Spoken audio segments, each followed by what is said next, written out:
Las opiniones en este contenido son responsabilidad de quien las emite. Al igual que con el desarrollo personal de todos los individuos, el objetivo de este podcast es dar una opinión con respecto a algún tema en específico y podamos empezar a verlo de distintas formas, para que juntos tengamos una visión más completa y, en caso fuera necesario, cambiar de opinión. En estos tiempos de corrección política y cancelación, es igual o más importante recordar que cualquier opinión es válida, siempre y cuando ésta no atente contra la integridad de las demás personas. Hablar de los temas los pone en la mesa y de ahí partimos. Hola a todos, bienvenidos a un capítulo más de su podcast Crack. Les habla Isidro y estoy aquí con Alberto, y juntos el día de hoy vamos a tratar de desarrollar el tema de los presidenciales 2018 y en dónde están ahora. En este caso nos vamos a enfocar en José Antonio Meade Curibeña, perdón. ¿Cómo estás, Alberto? Hola Isidro, bien, gracias. Aquí andamos haciendo una recapitulación de estos personajes.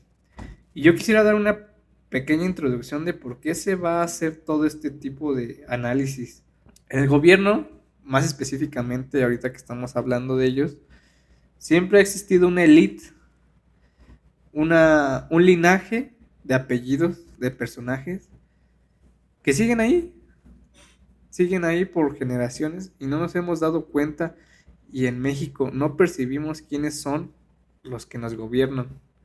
No sabemos ni por dónde aparecieron, de repente ya están ahí, o te descubres que lleva 20 años trabajando en el gobierno y no sabías ni siquiera que existía.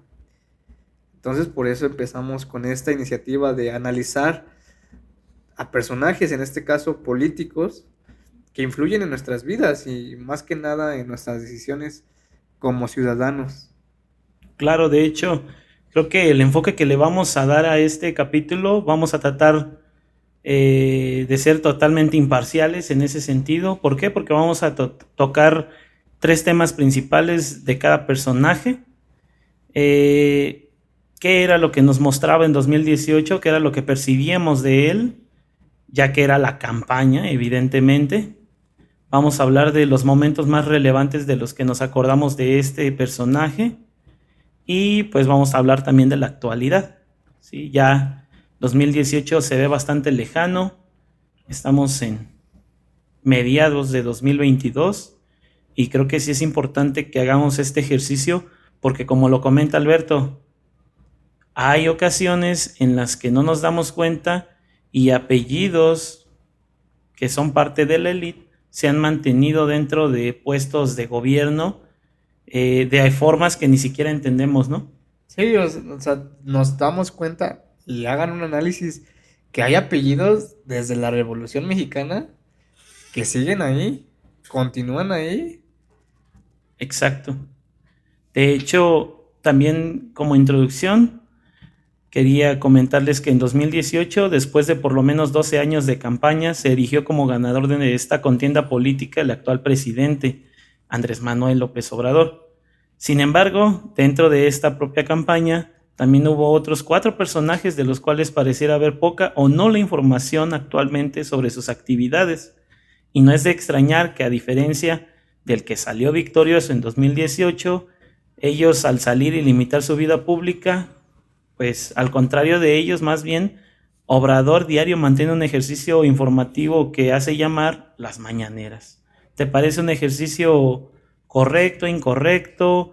Ya lo hemos platicado con anterioridad, pero quiero saber si ha cambiado tu perspectiva de este ejercicio. Pues es un ejercicio correcto para el fin público.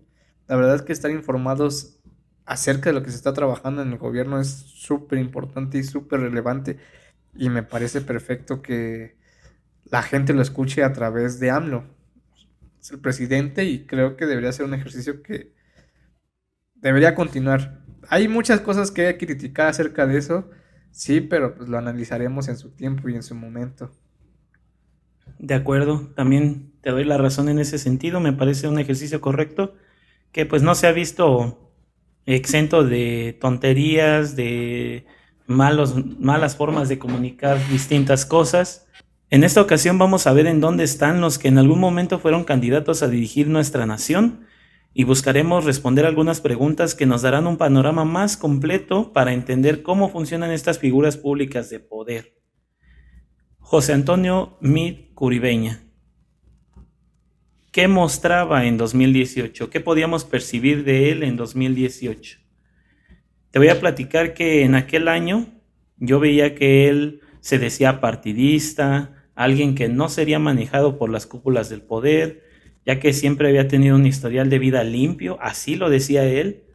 Sin embargo, pues él fue el abanderado de la coalición Todos por México, que es PRI, Partido Verde Ecologista de México y Nueva Alianza, y quien había puesto atención podía saber también que fue parte de gobiernos anteriores. Algunos de sus puestos fueron secretario de Relaciones Exteriores, secretario de Desarrollo Social y secretario de Hacienda y Crédito Público, esto con Peña Nieto, y antes de él fue secretario de Energía y de nueva cuenta secretario de Hacienda y Crédito Público con Calderón.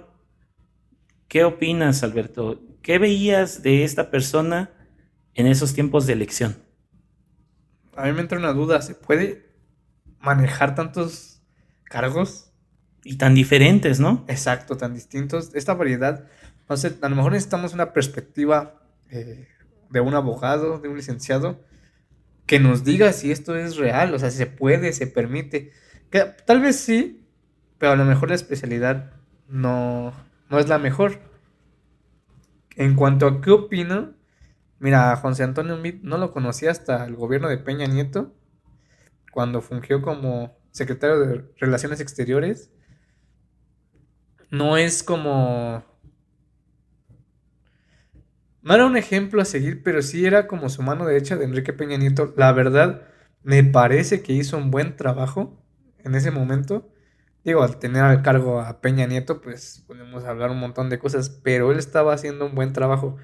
No sé si para el país, no sé si para su beneficio propio o si para el PRI, pero de que estaba haciendo trabajo, lo estaba haciendo. De ahí en fuera, no tengo ningún conocimiento acerca de él.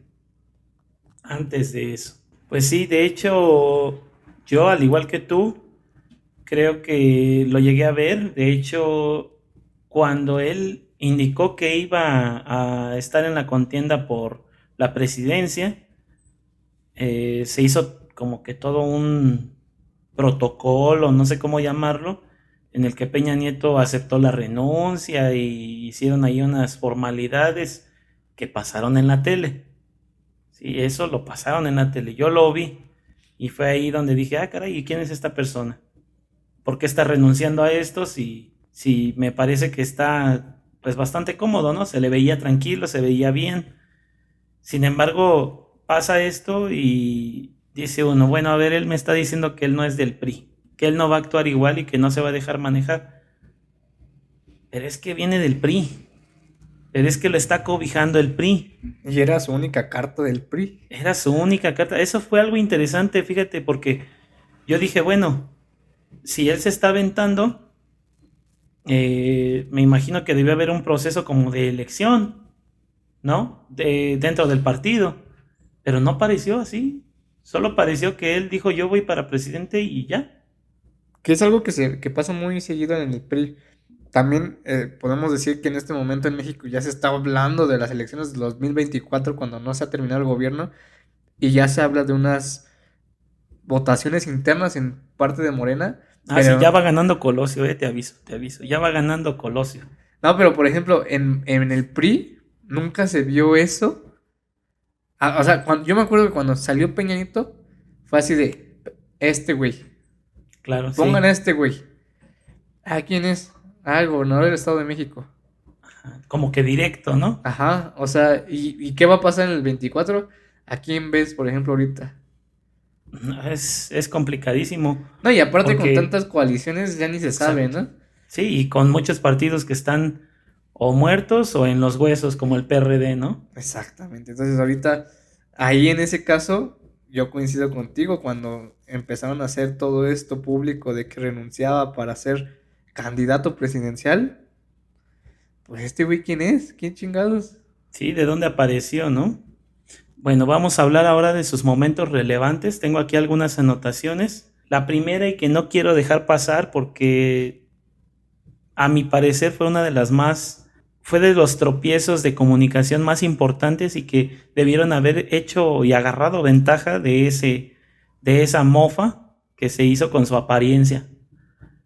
Él tiene un problema de vitiligo, pigmentación en la piel que no es constante. Si te acuerdas, en alguno de los debates incluso llegó bastante maquillado y se veía raro, Sí, o sea, ¿no? es un arma de doble filo porque Claro. lo caracterizaban por eso los ciudadanos, pero no es un problema de imagen, o sea, ¿qué pasaba ahí? Es su vida normal, ¿no? Sí, pues es algo natural que pues, desafortunadamente sufrió. Y sí, coincido, cuando lo maquillaron era así como de, ¿por qué? Me hubiera sido menos el shock visual para mí, al menos hablando de mí, si lo hubieran dejado como es. O sea, Sí, quítale a lo mejor lo brilloso de que está sudando, no sé, todos esos tratamientos para que en la tele te veas bien, pero, o sea, no le escondas algo que es más visible que nada, ¿no? Se termina exactamente. viendo peor. No, y aparte lo ocultan como si fuera algo malo. Exactamente. O sea, hubieran ocultado que era del PRI, eso era mejor. El famosísimo Leo, ¿no? También se hicieron bastantes memes de un spot que a mi parecer sí fue bastante bueno. Nombre, unos genios. Ah, Eso, la verdad, a mí, primero fue gracioso, luego fue curioso y dije, tiene razón. Y luego me puse a profundizar y dije, no, no, no, lo está diciendo por algo. Pero vaya, lo que pasó es que me puso a pensar, ¿no? Y con una sí, frase así, cortita, creo que pegó e incluso ese mismo en algún momento, esa misma frase en algún momento la usaron en su contra. también. El arma de doble filo que comentabas, ¿no? Y es que es cuando causa esa controversia, ese pensamiento de duda, algo tan factible como una pequeña frase, pues ya quiere decir que es un buen candidato. O Claro, sea, seamos honestos, que sea del PRI, que sea del PAN, que sea del PRD, del Morena, del que sea, siempre y cuando sepa manejar la política, pues siempre va a ser un buen candidato. Que si va a trabajar para el país, que si va a trabajar para la elite, que si va a trabajar para él, pues ya es otra cosa. Pero que es un buen político, pues sí lo exacto. demostró con eso. Tienes razón. De hecho, creo que esta elección de 2018 dejó ver que bueno, fue característico de esta elección el hecho de que ridiculicemos a los demás oponentes. Esa era la táctica. No sé si te diste cuenta. Desde los spots, ya ves, Anaya estaba con su saquito de box, ¿cómo se llama? La La pera. pera. La pera, donde se sentía bastante juvenil y todo eso, que no digo que no. Sin embargo, como que igual se volvió un meme todo eso. Mid con sus spots de nombre, unos genios y sacaba distintas cosas. Y cómo olvidarnos del Ricky Ricky Canallín, el guardo mi cartera para que no me pase nada. O sea, todas esas cosas, a final de cuentas, era ridiculizar al oponente y mostraron que eso es lo efectivo. No, y o ridiculizarse, ¿no? Voy a Así mochar mismo. manos. Sí, de hecho. Y ese va a ser otro momento también importante dentro de esta contienda electoral de 2018. Fíjate que durante el último debate mostró una película ficticia que junto con un discurso bastante crítico logró poner nervioso a López Obrador por esa firmeza con la que habló y el hecho de que nadie lo interrumpiera en aquel momento. ¿Sí te acuerdas de ese momento? No me acuerdo, a ver, Le puso, refrescame. traía como que la cajita del DVD y traía ahí la imagen de López Obrador con un sombrero indígena, no les sé decir cuál, disculpen, pero decía de vuelta, no, la tragedia de López Obrador, algo así. No recuerdo ahorita claramente el título de su película ficticia, pero sí recuerdo que dijo, esta es una película que va a ver López Obrador en su casa, porque no va a suceder, porque en ella estás llevando al país a el despeñadero, decía López Obrador, ¿no? También. Sí. Y no, ninguno de los mexicanos vamos a permitir esto y todo eso. Bueno, tuvo un discurso bastante crítico, se sintió tan firme y todos guardaron silencio en ese momento que yo sí dije, y ya lo desarmaron. Ahora sí lo desarmaron. Y hasta le pasó la película, o sea, se la fue y se la dejó ahí, o se la pasaron de mano en mano, no estoy seguro, pero sí fue bastante fuerte ese momento. Me parece uno de los momentos clave que tal vez debieran haber sucedido antes. y no Órale. hasta el último debate. Sí, nada, es que los debates son todo un tema. La verdad es que el primero pues, fue muy característico, pero el último fue el que Sí, hizo más dudas en cuanto a quién era el mejor candidato. claro, porque de hecho podríamos decir casi sin lugar a dudas que la imagen era que había ganado los primeros debates el actual presidente, ¿no? Sí. Pero en el tercero sí quedó así como medio raro, como que fueron más directos. Yo creo que eso tenía que ver con el hecho de que ya las encuestas ya lo ponían bastante lejos. Y sí fue así. No, aparte ya nada más en el último debate ya nada más era la contienda entre tres candidatos, obviamente. Claro, porque aparte ya se había bajado de la candidatura independiente, entre comillas, está Margarita Zavala. Bueno, aparte de ese, quiero hacerte mención de que él se subió con el escorpión dorado al volante, no sé si te acuerdas.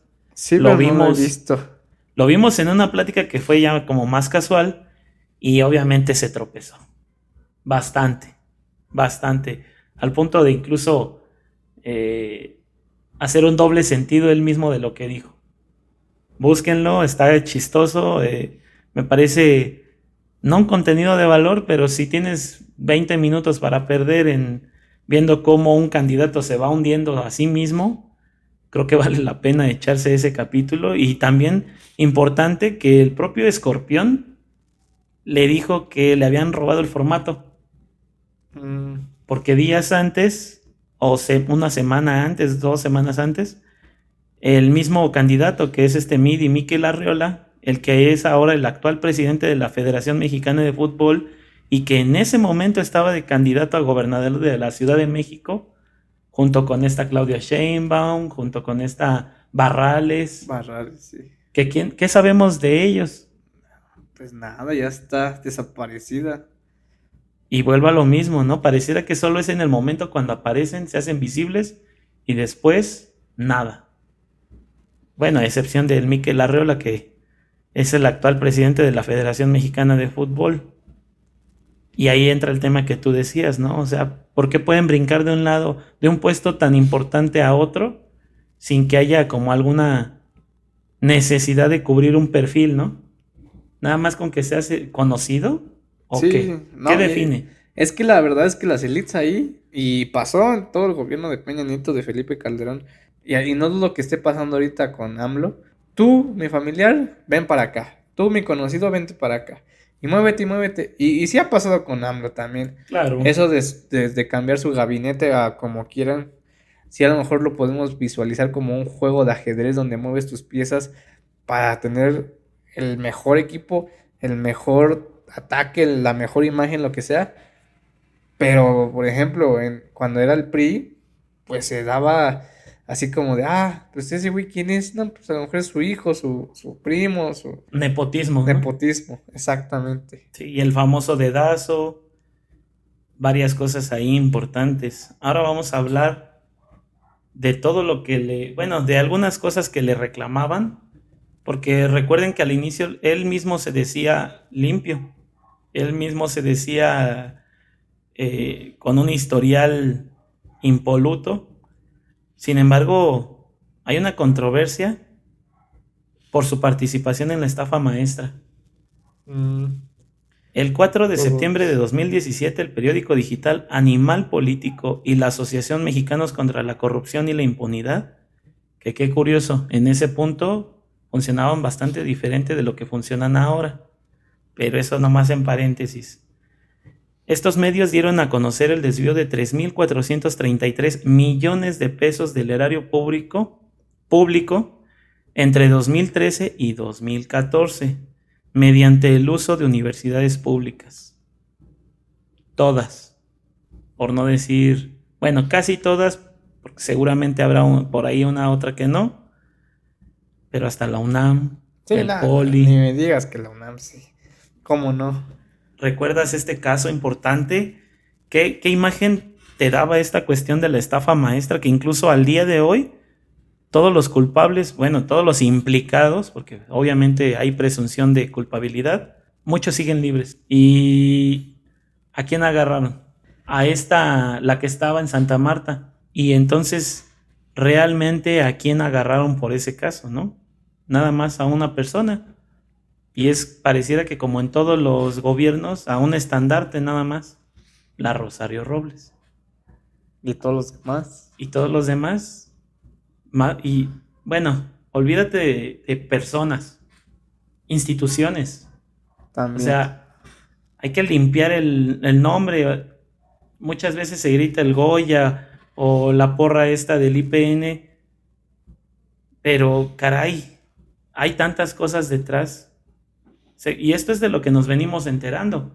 Falta lo que no. Falta lo que solo se sabe dentro de las cúpulas políticas más altas de este país. Bueno, para complementar la información de la estafa maestra, el dinero partía de 11 dependencias federales y acababa en empresas privadas que carecían de personalidad jurídica o capacidad para realizar los trabajos que se les encomendaba.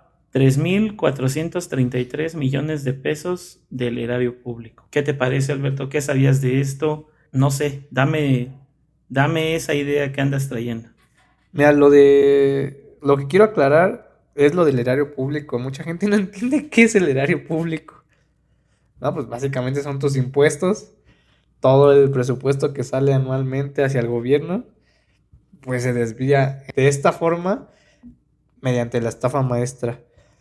Que tenía únicamente, tenía una mala imagen precisamente de todo el gabinete de Enrique Peña Nieto, porque es algo que no se puede hacer solo con la cabeza.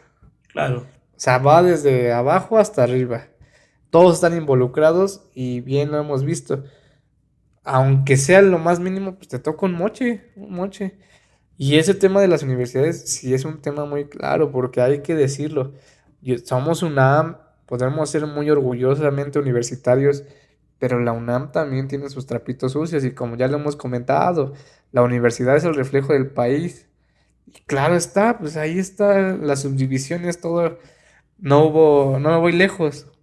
Cuando hubo recientemente ceniceros comprados por 100,000 pesos ahí en la UNAM, dices, oye, Sí, solo es cuestión de nada más meterse a una página de internet, exacto, indagar tantito y vas a encontrar muebles de millones, ¿no? exactamente. Y eso de la estafa maestra, pues lo único que supe, pues cuando se mencionaron las universidades, es que, bueno, ¿cómo puedes repartir tanto dinero y el presupuesto dónde se aplica en las universidades? Dentro de las universidades. Cuando se está repartiendo cierta cantidad de dinero y tú estás estudiando en la UNAM, ¿y qué te dice la UNAM? Es que no hay presupuesto, Exacto. es que no alcanza. ¿No? Y en tu caso creo que puedes hablar con un poquito más de seriedad en este sentido porque tú estuviste incluso apoyando en un taller, ¿no? Sí, en el Consejo Técnico Universitario, y ahí te das cuenta de las porquerías que también hay. La Universidad Nacional Autónoma de México. O sea, imagínate, si eso pasa ahí, que es el reflejo pequeño del país, ¿qué no pasará en los grandes? Claro. Bueno, y eso hablando de las públicas, ahora las privadas, Peor que aún. tienen métodos todavía más eficientes para poder meter cosas abajo de la alfombra, esconder en el ático uno que otro muertito, no sé. No, y aparte que no tienen tanto control como esto de las públicas, que se les entrega un presupuesto. Si no está tan fiscalizada, ¿no? Exacto, ya es como una empresa privada y ya De ahí en sabemos cómo se adelante. lava el dinero ahí. Perfecto. Nada que no conozcamos en México, que es el mundo al revés. Ahora vamos a hablar un poquito de la actualidad. Después de este discurso donde aceptó la derrota, se reunió en 2 ocasiones con el presidente electo en ese momento y después de eso desapareció. Tenía muy poca cobertura con respecto a sus actividades y él mismo fue quien propició esto. Después de esa aplastante derrota, él mismo estuvo publicando en alguna ocasión que se iría de vacaciones a Acapulco o de retiro a Acapulco o algo así. Y pues listo, desapareció. ¿Qué supiste de él después de 2018, Alberto? Nada, nada, Isidro. Y te voy a ser honesto. Twitter es el mayor, no sé, el mayor radar de los hechos que están aconteciendo de una persona. En el caso de los políticos. Sí, es donde más están tuiteando, donde más están activos y ahí te puedes dar cuenta de lo que están haciendo. ¿Y qué pasa? Pues que ya no publica nada ahí. Ahorita ya está publicando cosas bien estúpidas. Pues a lo mejor ya está retirado. A lo mejor ya no está tan trabajando en todo esto de la política y pues se vale, pero ya, o sea, la problemática aquí es cómo es posible que una persona candidata presidencial llegue al puesto de decir yo quiero ser presidente y de la noche a la mañana desaparezca como si ese acontecimiento no hubiera tenido ningún sentido, ningún fundamento o ninguna intención real. O sea, Exacto. no se logró ni modo. Pues ya me voy a la chingada. Y te voy a preguntar algo que creo que ya sabemos la respuesta, pero que me parece intrigante al mismo tiempo. ¿Tú crees que en este caso el que ganó no hubiera ganado, hubiera pasado lo mismo? ¿De que se desaparece nada más? No. Porque había ese comentario mucho de que si pierdo, pues ya me voy a Macuspana y me olvido de todo, ¿no? Sí. Al rancho. ¿Pero crees de verdad que hubiera pasado? No lo creo, porque al final este candidato que resultó electo, pues es una imagen enorme de un partido, enorme de la política mexicana y enorme como influyente político en todo sentido. Ahorita se está argumentando que cuando se termine su mandato se va a desaparecer. Sí te lo creo porque ya es una carrera tan larga que pues ya o sea, todo lo que hizo se logró y aunque se desaparezca ahí va a quedar la imagen. Claro. Si hubiera perdido en ese entonces, yo te apuesto lo que quieras a que hubiera continuado, a lo mejor ya no como candidato, pero sí como influyente, como para hacer todas las Asesor, campañas. algo, Exacto. ¿no? ¿Y estos Y güeyes qué pedo? fíjate que ahí es importante hacer ese comentario. ¿Por qué? Porque yo siento que los asesores en 2018 tuvieron demasiado que ver. Demasiado. Y eso lo digo por Tatiana Cloutier. Ah, sí. Andrés Manuel López Obrador tuvo de asesora de campaña, asesora de campaña a esta Tatiana Cloutier. Y Dios mío, te juro que si ella era la que se postulaba, también ganaba. Tenía un modo de responder los problemas, de reaccionar a todos estos ataques, tanto mediáticos como de difamación, a lo mejor en algún momento, porque sacaron incluso muchas notas falsas. Creo que esa cuestión de la guerra sucia ya quedó claro que fue una realidad Sí, por y que poco o supuesto. mucho en esta última de 2018 también se hizo presente. ¿Qué opinas de esa falta, en este caso, de un buen asesor, pienso yo, con respecto a José Antonio Meade? ¿Tú sabes quién era su asesor? No tengo ni idea de quién es su asesor y te voy a ser honesto, la verdad es que, ¿qué podías hacer? Si tú eras un buen candidato presidencial como José Antonio Meade, si traías atrás a Peña Nieto con su Casa Blanca, Claro, ¿no? Con esta estafa maestra, Odebrecht, o sea, todo lo que se venía de la porquería que se hizo con el PRI otra vez, hay que ser honestos, o sea, cuando traes el PRI encima, pues pierdes credibilidad, sí. pierdes veracidad. Por más bueno que seas como candidato, como político, como persona, ser del PRI, ¿qué te da? Pues Un una... peso demasiado grande como para seguir cargando, ¿no? Sí, o sea, El peso de la derrota, por definitivamente. supuesto, y ya estamos viendo las consecuencias ahorita. Y no lo juzgo ni lo culpo. Pues ahorita, ¿qué está haciendo Meade? Pues se lavó las manos y ¿dónde está? Pues no sé quién es el PRI, dice. Claro. De hecho, la última nota que tengo donde hablan sobre él es del 29 de enero del 2021, en la que por parte de Milenio dicen que Meade se ha dedicado a dar conferencias y ser asesor en empresas bancarias, financieras y hasta una del cambio climático. Esto de la mano de Bill Gates.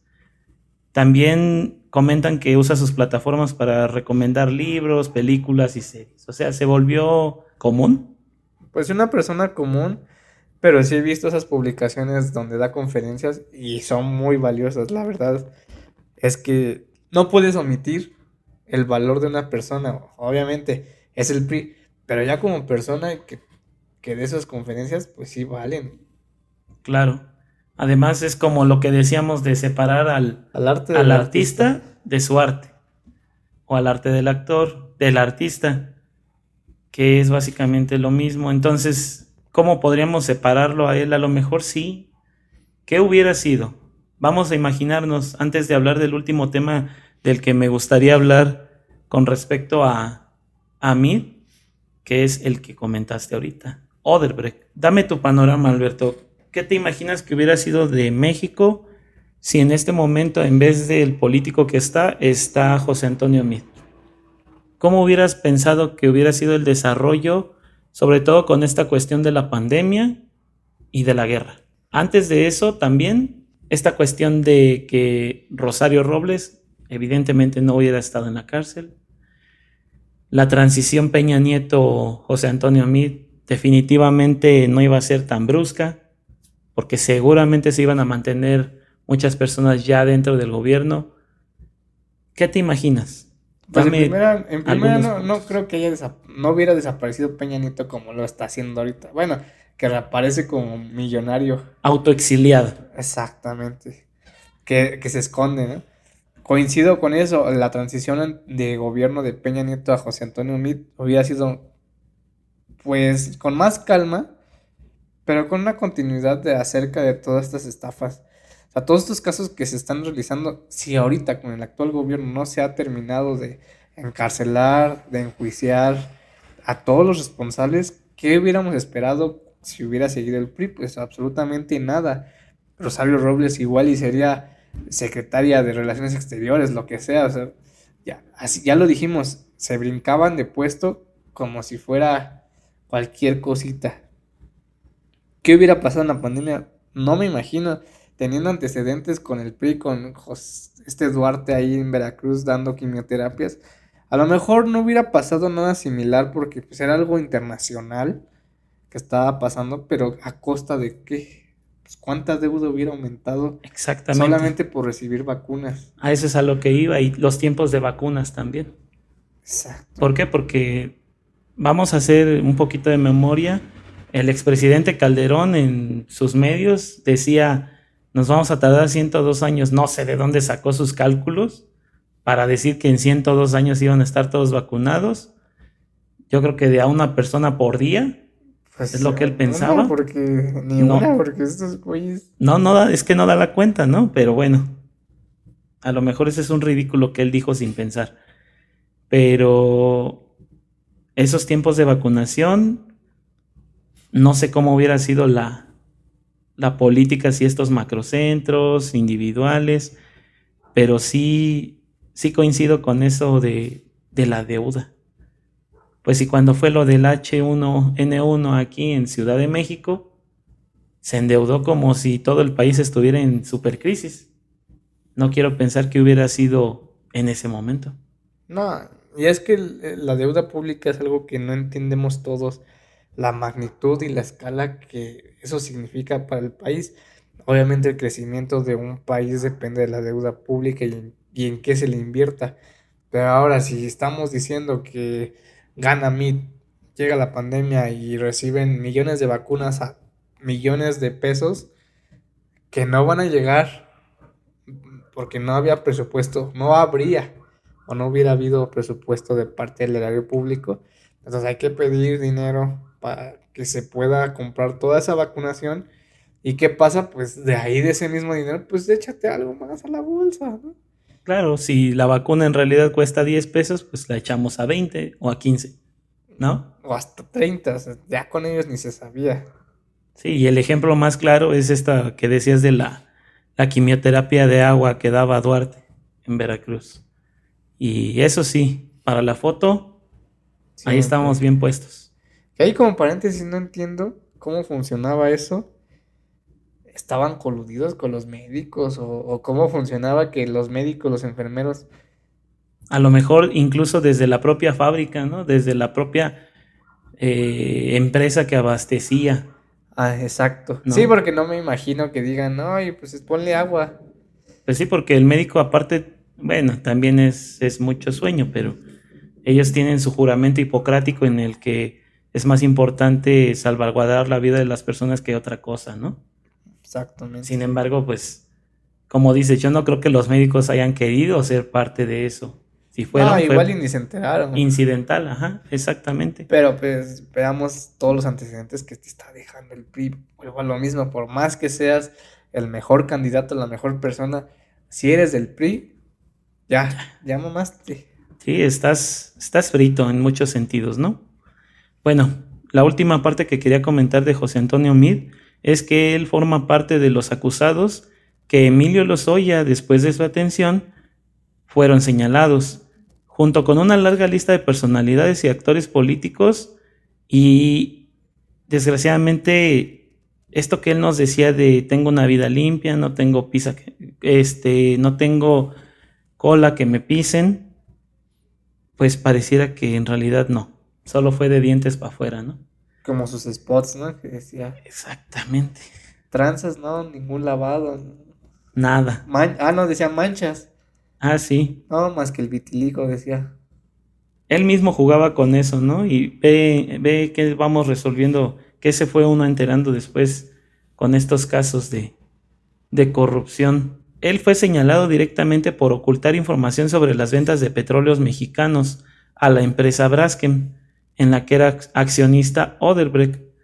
El exdirector de Pemex declaró que Meade otorgaba un descuento del más de 25% a la empresa, y de acuerdo con sus testimonios en el acta 827 del Consejo de Pemex, que fue presidido por José Antonio Meade y José Antonio González Anaya, ambos evadieron la discusión respecto a la prórroga que se le otorgó a Etileno 21, otra de las empresas que de hecho están envueltas en todo este embrollo de corrupción tan grande que de hecho no ha parado incluso a nuestros días. ¿Qué podríamos sacar de conclusión de esto, Alberto? ¿Qué me puedes decir después de escuchar toda esta información que se logró recopilar?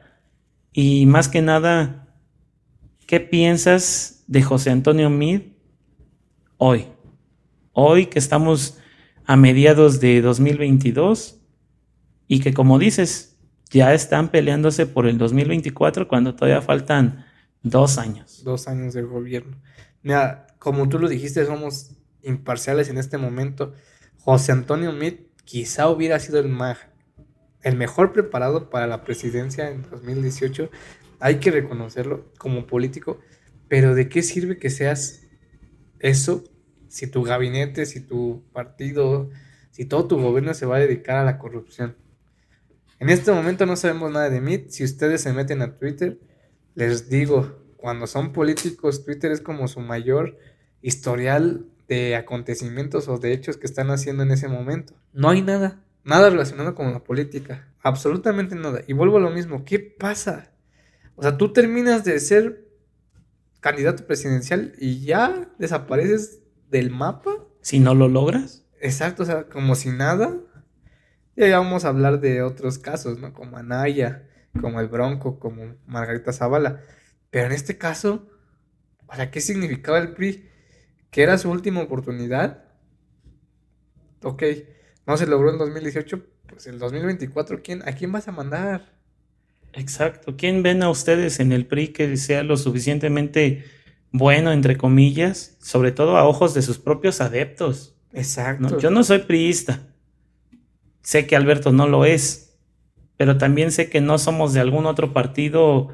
No, bueno, no enfocamos como nuestro discurso político a ningún partido. O sea, podemos decir que no vemos a nadie en el PRI con los suficientes argumentos para decir en 2024 él va o Sí. ella va, ¿no? ¿Y por qué, por ejemplo, desaparecen como si ya no hubiera nada? Exacto. O sea, ¿por qué Meade, al no ser candidato, bueno, no ser candidato electo, no termina o continúa apoyando a su partido o continúa trabajando dentro del partido como asesor político, como cualquier cosa? ¿Será que entonces sí nos decía la verdad? Pues Resulta que en realidad sí decía que no era del PRI y no era del PRI. pues no lo pensé hasta ahorita que lo mencionas, pero puede ser. Puede ser porque, pues, o simplemente me lavo las manos y me desaparezco y deslindo de toda responsabilidad o de toda relación con pues ese monstruo asqueroso que es el PRI. Claro, Y vaya, y no le conviene porque sabemos que el PRI está en decadencia y pues, ¿qué hubiera sido de un político que es buen político, de un buen licenciado, lo que sea, como lo quieran ver, pues si seguía ahí? claro, puede haber sido un peor ataque a su propia imagen si él seguía dentro de las filas de este partido político, ¿no? Bueno, pues no sé si tengas algún comentario final. Yo nada más quiero remarcar que vamos a seguir viendo a los demás candidatos. Este capítulo es más corto porque queremos darle énfasis a todos los demás de la misma forma en que lo hicimos con este. Y pues esperen sorpresas en el ámbito político también, porque vamos a estar tratando de desarrollar temas que tienen que ver con los personajes clave que todos hemos visto, todos conocemos, o mínimo hemos escuchado algo que tiene que ver o relacionarse con estas personas. O que están diciendo una estupidez, o que están haciendo una aportación, o que están Claro, haciendo algo bueno o malo. Porque pues ahorita la política se trata de controversia y no de participación o de propuestas, exactamente. ¿verdad? Sí, porque a pesar de que nosotros tratemos de hacerlo desde el respeto y desde una imagen imparcial, si alguien nada más se dedica a ofender como lo que pasó y ustedes lo saben, que changoleón, que no sé qué, con otra persona, entonces pues no hay argumentos, ¿no? Ya solamente se va como a ver quién tira el mejor chiste. O como lo decíamos en la contienda del 2018, el que ridiculice más al otro es el que gana, pero creo que ya no funciona ahora. No, pues obviamente al cambio de gobierno, al cambio de esta visión política que se está realizando, pues ellos que sigan con ese mismo tratamiento en la política, pues es sumamente ridículo. Y más cuando ahorita el mayor sector pues es de jóvenes, jóvenes adultos, que ya somos más críticos, que ya somos más participativos hasta cierto nivel, pues obviamente ese tipo de candidatos, y ya todos sabemos de quién estamos hablando, candidata para que lo entiendan, pues no es relevante para la política, simplemente es una farándula más que se está creando dentro de la política, dentro de este papel de oposición, falsa oposición, y nada más para recordarles, estamos haciendo una crítica a estos personajes para que ustedes entiendan qué pasa con ellos, porque cada persona puede salir y no es posible que de un día a otro desaparezca como Peña Nieto que se autoexilia y ahorita resulta que es millonario. ¿Por qué? Pisa dorada, O sea, y se desaparece y bueno, todos estos análisis y estas críticas se van a hacer con muchísimos personajes. Ya lo dijo Isidro, empezamos con los expresidenciables, que son pues relevantes. ¿Por qué? Pues porque ahí está Zavala, porque qué está pasando con el Bronco, porque qué está pasando con Anaya, pues que es prófugo. todos tienen bastante información y decidimos empezar precisamente con José Antonio Meade porque es de quien menos hay. Exacto. O sea, porque también ahí está la controversia de que si AMLO pactó con el PRI, porque no está tocando a Peña Nieto, y pues no, no digo que no haya pasado o que pues, estén haciendo un pacto o lo que sea, pero hay que ser realistas y hay que ser críticos con todo este tipo de personas que son parte de la sociedad mexicana, los relevantes para las decisiones, para el país, y que no podemos seguir ignorando. No podemos decir, ah, es que nos va a gobernar fulanito de tal. No importa. No importa, pues. No, claro que importa porque sus decisiones van a afectar a muchas personas, ya sea positiva o negativamente. Y que después estamos reclamando, pero pues ni siquiera supimos cómo estuvo ahí, ¿no? Pues ni siquiera Exacto. supimos por qué los pluris siguen ahí y cómo llegaron ahí y por qué viven del erario público. Y algunos tantos años, como hay alguien de apellido Galvez, Sí, pues sí. vuelvo a lo mismo, lo tratamos de hacer desde el respeto, pero evidentemente si este personaje, independientemente del partido, es o no alguien que a nuestros ojos muestra o demuestra que está en el borde de lo permitido o juega en ese sentido, pues no podemos hacer nada más, ¿no? No podemos omitirlo porque justamente estamos buscando que ustedes sean críticos de este sentido, de decir, ¿por qué ella? ¿Por qué él? ¿Y para qué? no está haciendo las cosas bien, pues vámonos, el que sigue, y reclamar y saber que estamos en todo nuestro derecho de decir, es que esta persona está tonta, y no porque tenga X seguidores en Twitter, pues ya es un referente político. Y de decidir, ¿no? También porque me parece curioso que estamos cerca de las elecciones de 6 estados, que dentro de la República Mexicana hay elecciones en 6 estados. Sin embargo, hay un discurso doble. ¿Por qué? Porque en abril se decía no vayas a votar, Oh, ¿no? Déjale vacío, no importa, no urnas votes. vacías. Pero ¿qué pasa? O sea, mes y medio después estás rogando el voto. Qué curioso, ¿no? Es curioso, es un doble discurso que a mí sí me parece molesto, me parece controversial, pero pues bueno, vamos a ver qué tanta fuerza tiene la oposición. Y que no sabes si son democráticos o no. Exactamente, O sea, primero no votes porque esa no es democracia, ahora vota porque sí nos conviene. exactamente. Sí, no, o sea, no votes en un proceso donde hay una persona implicada, pero sí vota donde yo sí estoy implicado, ¿no? Mi partido Es, está implicado. es un discurso y un tema tal vez de nunca acabar. Ay, porque tuvieron la oportunidad de retirar el cargo de este señor presidente y al siguiente día que se largue, que se largue. O sea, Exacto, no tiene sentido. es lo que te digo, es un doble discurso que ni ellos mismos pueden seguir y donde ya incluso empresarios del tamaño de apellidos X entran al juego de la política cuando no deberían de estar haciéndolo, sobre todo una semana antes, donde se supone que no es permitido ese tipo de Ah, mensajes. sí, pues la veda electoral debe de fungir para todos y que los políticos, bueno, en este caso los empresarios sean referentes o relevantes en cuanto a la decisión de la ciudadanía, en cuanto a quién van a votar, es decir, Sí, se está rompiendo todos los protocolos. Nos quejábamos de las multas con los famosos por el verde. Y si no hay acción con respecto a este tema de este empresario, creo que también va a significar algo.